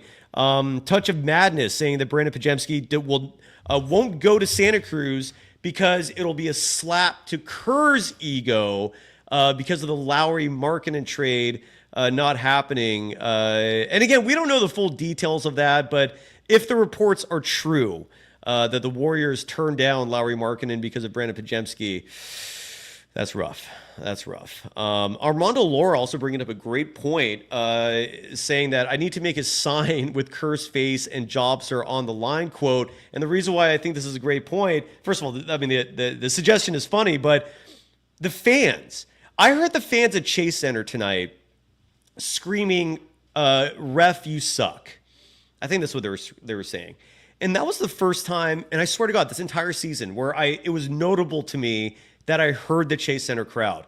That crowd has been disappointing this year. Make some goddamn noise in that arena. I don't know if the issue is that you just have a ton of, trust fund babies, buying up all those seats down low, and none of them are passionate, true fans. I once had a suggestion that, and I still believe this, that if you ever want to have home court advantage in the NBA, give those first row seats to all the season ticket holders who are up in the nosebleeds. Those folks will make opposing players feel you. Those folks will give you a home court advantage. So kudos to Chase Center tonight for finally making some noise. I need more of it, man. And I will say this: if the fans at the arena were actually saying something, yelling something to Steve Kerr, ditch the Hobbit ball, enough with the small ball crap. Enough with Podziemski. If folks were actually screaming that, and it's your right to do so, you might start seeing some changes sooner. Maybe the fans are just being too docile in Chase Center. But then again, that's what happens when you price out all the hardcore fans. Anyways, all right. Yeah, AJ Tira saying techies and trust funders in the bottom bowl. You're absolutely right. What you gonna do? All right, well, thank you, everyone. That was a brutal one in terms of wins and losses. Warriors lose 143-133 in a game that set an NBA record for most threes made combined by two teams. 27 threes for the Warriors, 21 for the Dallas Mavericks, but it was not enough. And the Warriors, losers of 8 of 10. When you look at the standings now, mad on, and not in a good way. Oh boy, the Golden State Warriors are now 8th in the Western Conference, and I've been saying this whole night that they're 14-10. My apologies, they're 14-11.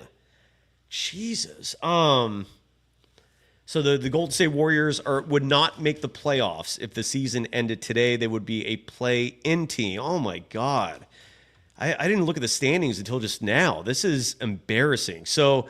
The OKC Thunder are in first in the West, 20-5 record. Memphis is second at 18-9. The Rockets are in third place, 17-9. Dallas with the win tonight, now tied with Houston for third in the Western Conference with 17-9 records. Memphis a half game ahead of them.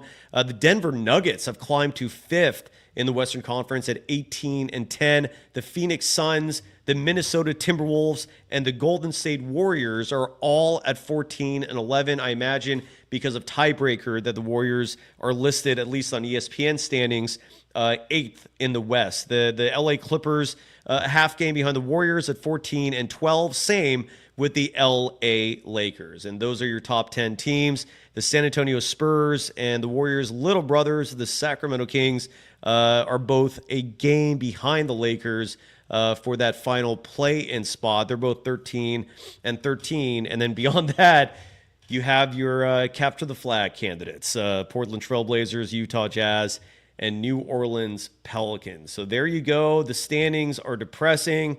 Jesus.